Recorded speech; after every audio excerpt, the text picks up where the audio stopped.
Media.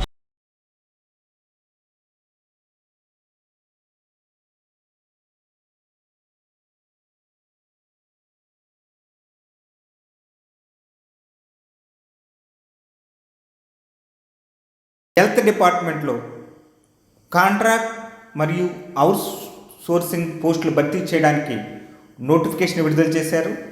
ఈ notification గురించి మీకు తెలియజేస్తాను.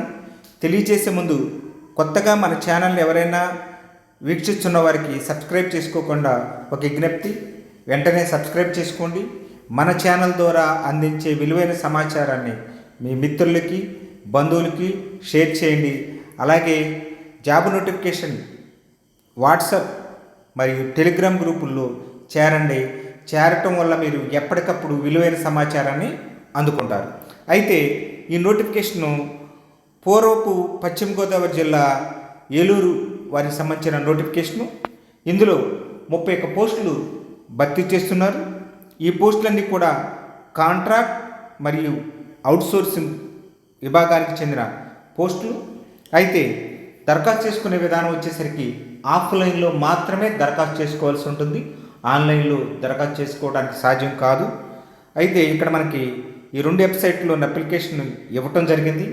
అది డౌన్లోడ్ చేసుకుని మీరు పూర్తి చేసి అప్లికేషన్ కావాల్సిన ఎన్క్లోజ్ చేసి సకాలంలో ఇచ్చిన డేట్లోపు మీరు సబ్మిట్ చేయాల్సి ఉంటుంది.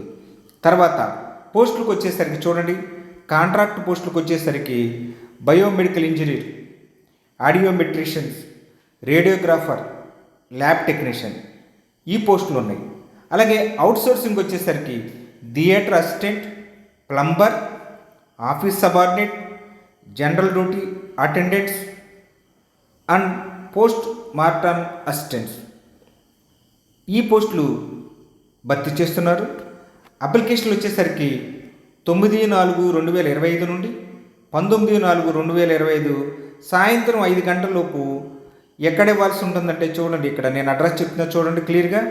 Government general hospital campus Eluru ఆవరణందు ఇవ్వాల్సి ఉంటుంది.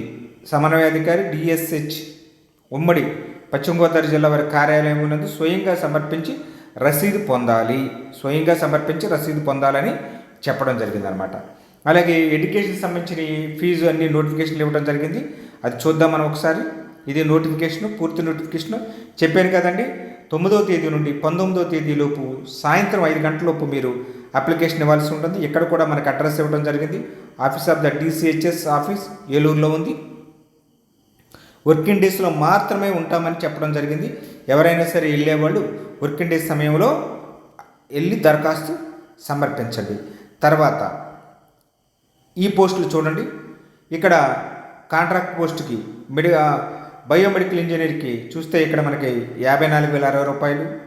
అలాగే టెక్నీషియన్ పోస్టుకి 32,670, రేడియోగ్రాఫర్కి 35,570 రూపాయలు. అలాగే ల్యాబ్ టెక్నీషియన్కి 32,670 రూపాయలు. థియేటర్ అసిస్టెంట్ 4 పోస్టులు ఉన్నవి, 15,000 జీతం. అలాగే ఆఫీస్ సబార్డినేట్ 15,000 జీతం. General duty attendants outsourcing post 15,000 జీతం. తర్వాత ప్లంబర్ 15,000, అలాగే అసిస్టెంట్ 15,000. ఎక్కడెక్కడ ఖాళీలు ఉన్నాయి అనేది కూడా ఇవ్వటం జరిగిందనమాట. తర్వాత మనకి ఇంకా మిగిలిన విషయాలు చూస్తే కనుక ఈ వెబ్సైట్లో అప్లికేషన్ డౌన్లోడ్ చేసుకోండి. నేను వెబ్సైట్ లింక్ కింద ఇస్తాను, లేదా మన జ్ఞానాలోక వెబ్సైట్లో కానీ teachersworld.net వెబ్సైట్లో కానీ అక్కడ ఇస్తాను. అక్కడ నుండి కూడా మీరు డౌన్లోడ్ చేసుకోండి. తర్వాత ఎడ్యుకేషన్ క్వాలిఫికేషన్ వచ్చేసరికి చూడండి, మెడికల్ ఇంజనీర్కి వచ్చేసరికి బీటెక్, బిఈ లేదా ఎంటెక్, ఎంఈ బయోమెడికల్ ఇంజనీరింగ్లో ఇన్స్ట్రుమెంటేషన్ టెక్నాలజీలో వీళ్ళు ఆ కోర్స్ చేసి ఉండాలి. తర్వాత ఆడియోమెట్రిక్ టెక్నీషియన్కి వచ్చేసరికి బిఎస్సి ఆడియాలజీలో డిప్లొమో లేదా ఆడియాలజీలో డిప్లొమో చేసి ఉండాలి. అలాగే BSc degree in speech and language బ్యాచులర్లో ఆ రంగంలో సంబంధించిన డిగ్రీ చేసి ఉండాలి. తర్వాత రేడియోగ్రాఫర్కి వచ్చేసరికి సంబంధించిన certificate CRA, DRGA, DMIT course సంబంధించిన సర్టిఫికేట్ ఉండాలి. ఇది రిజిస్ట్రేషన్ ఏపీపీఎంబీలో రిజిస్ట్రేషన్ చేసి ఉండాలి. తర్వాత ల్యాబ్ టెక్నీషియన్కి వచ్చేసరికి బిఎస్సి ఎంఎల్టీ కానీ డిఎంఎల్టీ కానీ చేసి ఉండాలి. ఇది కూడా సర్టిఫికేట్ కూడా రిజిస్ట్రేషన్ చేసి ఉండాలి. తర్వాత థియేటర్ అసిస్టెంట్కి వచ్చేసరికి 10th క్లాస్ పాస్ అయితే సరిపోతుంది. అలాగే ఆఫీస్ సబార్డినేట్ పోస్ట్కి వచ్చేసరికి 10వ తరగతి పాస్ అయితే సరిపోతుంది. అలాగే జనరల్ డ్యూటీ అటెండెంట్కి వచ్చేసరికి 10వ తరగతి పాస్ అయితే సరిపోతుంది. ప్లంబర్కి వచ్చేసరికి 10వ తరగతి ప్లస్ ఐటీఐ పాస్ అయి ఉండాలి. అలాగే అసిస్టెంట్కి వచ్చేసరికి 10th క్లాస్ బోర్డు ఎగ్జామినేషన్కి అపేర్ అయినా సరిపోతుంది, లేదా ఆ స్థాయిలో చదువుకున్న వాళ్ళు ఎవరైనా సరే సరిపోతుందని ఇక్కడ ఇవ్వటం జరిగిందనమాట. తర్వాత మనం ఇంకా చూస్తే ఏజ్ వచ్చేసరికి 42 సంవత్సరాలు గరిష్ట వయసుగా ఇవ్వటం జరిగింది.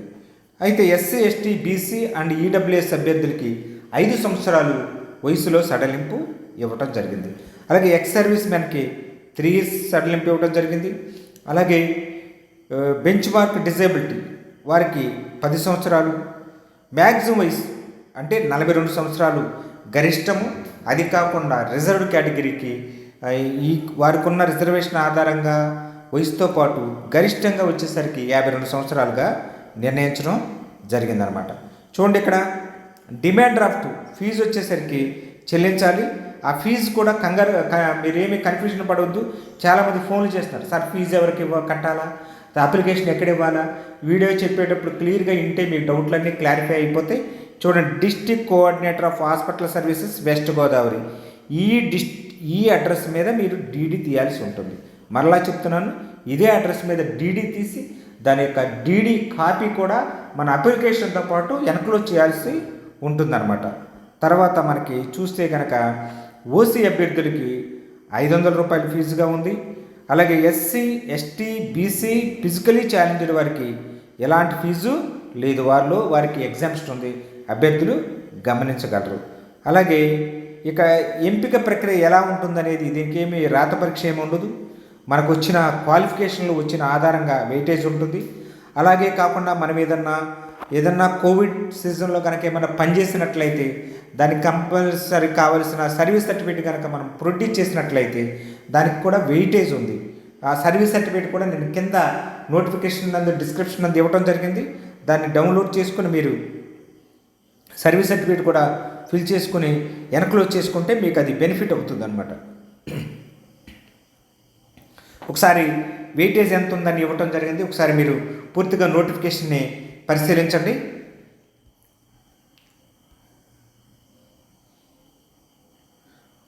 అలాగే ఇది 1 సంవత్సర కాలం పాటు భర్తీ చేసే పోస్టు. తర్వాత మీ సర్వీస్ అది బాగుంటే కనుక తర్వాత వారి యొక్క మీ సర్వీస్ని కొనసాగిస్తారనమాట. అది కూడా గుర్తుపెట్టుకోండి. ఇక ఏ సర్టిఫికేట్లు కావాల్సి ఉంటుంది, 10th క్లాస్ సర్టిఫికేట్, అలాగే pass certificate, proof of appearing the qualify examination, మీరు క్వాలిఫైయింగ్ ఎగ్జామినేషన్కి హాజరయ్యారనే సర్టిఫికెట్, తర్వాత మార్క్స్ మెమో, అలాగే మెడికల్ బోర్డు సంబంధించిన సర్టిఫికెట్లు, అవన్నీ కూడా 10th క్లాస్ స్టడీ సర్టిఫికేట్స్ 4వ తరగతి నుండి 10వ తరగతి వరకు స్టడీ సర్టిఫికేట్లు 7 సంవత్సరాలు ఎక్కడైతే ఉన్నారో ఆ స్టడీ సర్టిఫికేట్లు కావాల్సి ఉంటుంది. ఈడబ్ల్యూఎస్ వారికి అయితే ఈడబ్ల్యూఎస్ కేటగిరీకి సంబంధించిన సర్టిఫికేట్ కావాల్సి ఉంటుంది. ఏదన్నా డిజబిలిటీ ఉంటే సదరన్ సర్టిఫికేట్ కావాల్సి ఉంటుంది. ఇవన్నీ మీరు ఎక్స్ సర్వీస్ మెన్ అయితే ఎక్స్ సర్వీస్ మెన్ సర్టిఫికేట్ కావాల్సి ఉంటుంది. ఒకసారి మీరు పూర్తిగా నోటిఫికేషన్ని రిఫర్ చేయండి. తర్వాత మనకి ఇంకా ఇంపార్టెంట్ విషయాలు ఏమున్నాయంటే ఈ విధంగా మీరు ఇది సర్వీస్ సర్టిఫికేట్, ఇది కూడా పూర్తి చేసి మీరు ఎవరైనా పని చేసి ఉన్నట్లయితే ఆ సర్వీస్ తీసుకోవచ్చు. తర్వాత కిందకు చూసేసరికి సర్టిఫికేట్ ఆఫ్ రెసిడెన్స్ సర్టిఫికేట్ ఇవ్వడం జరిగింది. ఇదే అప్లికేషన్.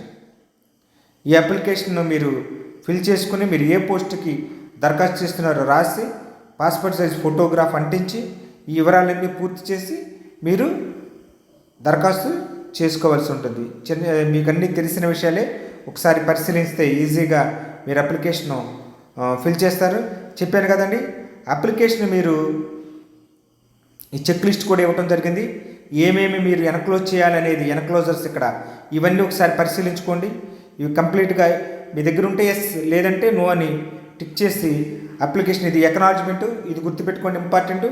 ఎకనాలజ్మెంటు ప్రింట్ తీసుకొని వెళ్ళి అప్లికేషన్ ఇచ్చి దాన్ని కట్ చేసి ఇస్తారు వాళ్ళు. ఈ విధంగా మీరు దరఖాస్తు చేసుకోండి. ఈ నోటిఫికేషన్ సంబంధించిన ఏమైనా సందేహాలు ఉంటే కామెంట్ రూపంలో కామెంట్ చేయండి, నేను మీకు రిప్లై ఇస్తాను. Thank you for watching this video.